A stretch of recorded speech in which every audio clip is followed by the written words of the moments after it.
Hello, fellow football connoisseurs, and welcome back to the quick take. A bit of a more low-key opening for this video, as Abradeep Sahar, also known as Angry Ant-Man, passed away this morning following complications with heart surgery. One thing I will say about Angry Ant-Man is I don't think there's many Chelsea fans out there who could say that they are as passionate and as aggressive with their support for the club as Abradeep was. He entertained us with his very vocal outbursts. There's no passion, there's no aggression. We've all seen it. Just absolutely wonderful spirit. And he's passed away at the age of 27. What I would like there to be is for there to be some sort of commemoration for him against Manchester City. Perhaps a round of applause, a standing ovation at the 27th minute, just in memory of Abradeep Sahar, Angry Ant-Man. He will live on through his love for Chelsea, and I wish his family all the best during this really tough time. In this video, though, we will be covering some news regarding Enzo Fernandez. Of course, we'll be going over the Chelsea 6-0 decimation of Everton. Cole Palmer, Mr. Freezing, Mr. Baltic player. Cole Palmer, once again, standing tall above the rest. 4 goals for the Englishman from Manchester City. Oh, we also have a potential bid in the works for Koopmeiners. I'll get into that in just a second. But Enzo Fernandez just in. Enzo Fernandez is thinking about having surgery for a hernia that's been bothering him for months. Despite injections before every game to ease the pain, his condition has only gotten worse.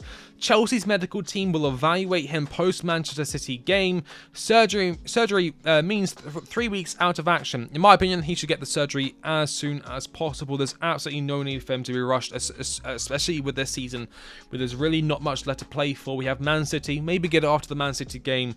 Whether we win, we lose, just get it done after the Man City game. But there's been a lot of discourse around Enzo Fernandez this season, and he obviously wasn't in the team against Everton, and we did play 6-0, and I saw some idiotic tweets like, life without Enzo Fernandez. I think Enzo Fernandez can play an incredibly important role for Chelsea, and I think he will play an incredibly important role for Chelsea. The problem I have with him isn't even his fault. He's being used in a way where he is not supposed to be used. He's not being played to his strengths. His strengths is playing deep, looking up and making incredible passes, almost being like Cesc Fabregas in a way, finding passes in behind that unlock low blocks, that quick start attacks. That is what and control the midfield tempo. That is what I think Enzo Fernandez. I think that's his role. He's not really, in my opinion, a box-to-box kind of player like Conor Gallagher, who can cover a lot of ground in the game. That's just not his strength. You wouldn't want Toni Kroos, you wouldn't want Luka Modric to be doing 10, 11, 12 kilometers, just sprinting around, clashing into players all game. And I'm not trying to squeeze down everything Conor Gallagher does into that. But that is what he is really good at, and that is what I think Enzo Fernandez has been almost tried to be deployed into.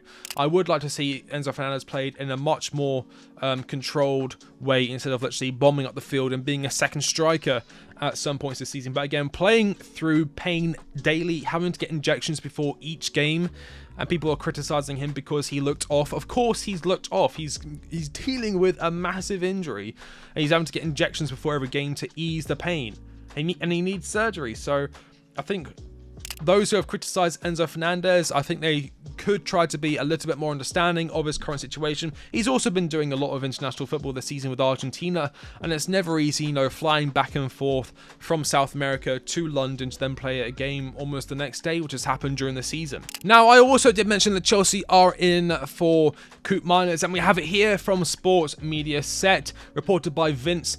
Chelsea are fully prepared to offer Atalanta €60 million for midfielder Teun Koopmeiners this summer. Of course, Koopmeiners would be adding a little bit more experience, especially Champions League experience, into this relatively young side. I think he's around 25, 26, 27 years old, around about that age range. So quite a step up in terms of age and experience in terms of this midfield. Of course, Enzo Fernandez, Caicedo, both very young players. Conor Gallagher himself is a young player, but I've got his stats here. I've actually compared them to Conor Gallagher. Not trying to bring down Conor Gallagher. It's just I feel like they play in somewhat similar positions in that kind of almost that advanced midfielder kind of role. Although Conor Gallagher played a lot deeper against Everton, but Gallagher this season has mainly been played almost in that 10 role, getting involved in the final third and the midfield this season. But we have the stats here compared here, and as you can see straight away, Koopmeiners is way more aggressive when it comes to making key passes and progressive passes and forward passes and ball carrying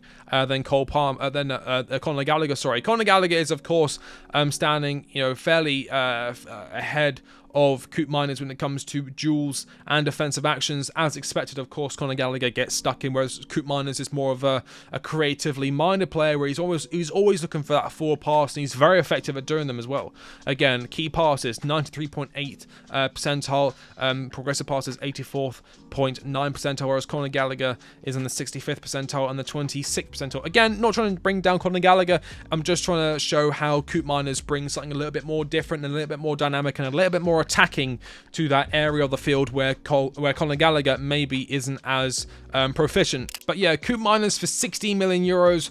Do you think it is worth it? Yes or no? In my opinion, I think we do have some more pressing needs in terms of this team. Of course, striker, centre back, left back, they all come to the forefront of my mind. We also maybe need a new goalkeeper. I'm not a big fan of Robert Sanchez, and I think Georgia Petrovic has been really good this season, but whether he is at the level to be starting for Chelsea week in, week out, I'm not too sure. I think Chelsea deserves, and I think Chelsea needs a goalkeeper at the level of an Alisson, at the level of a Courtois, at the level of a Manuel Neuer. A top-class keeper, whether that's Gregor Kobel, Diogo Costa, Mike Manan. These kind of names I really like. We've been linked to Bento as well, so we are looking at goalkeepers coming up into the summer transfer window. Of course, Bento, really good, and I wouldn't be opposed to that move. But that brings me on to the final subject of this video, and it is, of course, Chelsea's 6-0 decimation of Everton. Of course, Nicholas Jackson getting on the goal sheet as well in the 44th minute. Cole Palmer with a perfect hat-trick and a penalty in the 64th minute.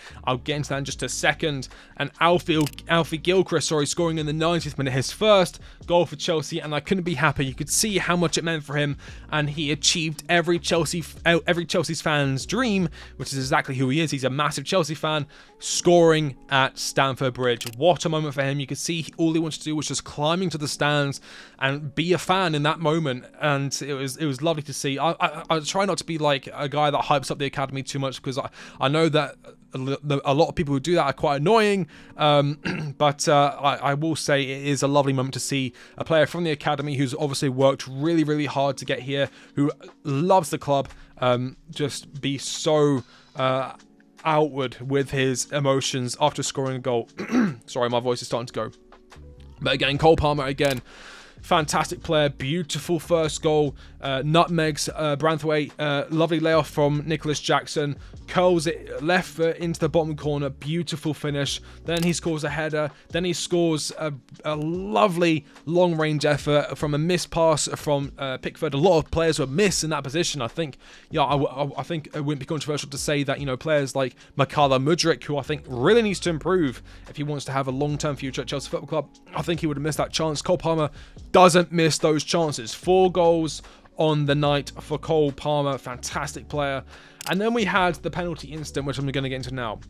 I thought, when I was watching it, I thought it was a disgrace. I think Noni Madueke and I think Nicholas Jackson need to look back at themselves and really analyse how they conducted as grown men, as professional footballers in that situation. They were acting like children. Noni Madueke didn't even win the penalty.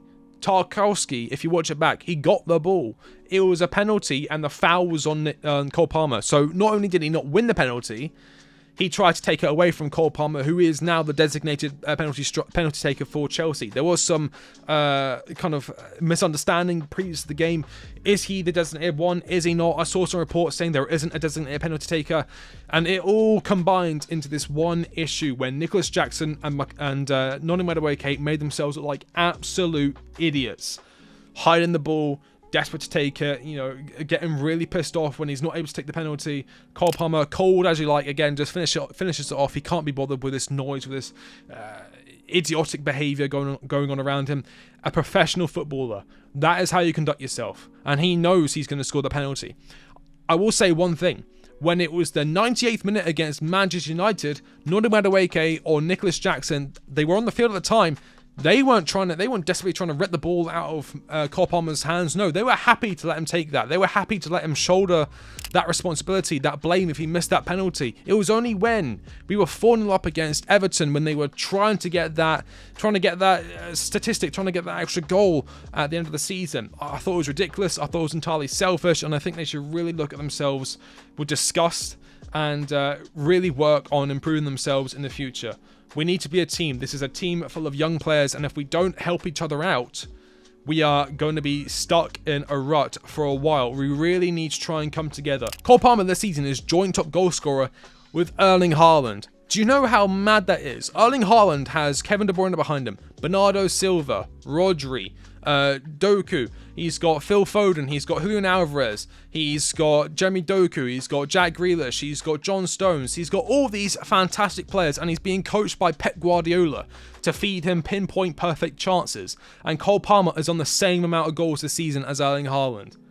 What a player. In the thumbnail, it says Player of the Year. I think Cole Palmer, at the end of the season, if things keep going as they have been going, deserves it. I don't care if we don't win the league. It's Player of the Year, not Team of the Year. Player of the Year. In my eyes, he's Player of the Year. As clutch as you like, scores for fun, provides for his teammates, isn't selfish, cold as you like in clutch moments. Cole Palmer, Player of the Year. Thank you all so much for watching. Rest in peace, Angry Rant Man. I've been the Quick Take, and I'll catch you on the next one. See you later.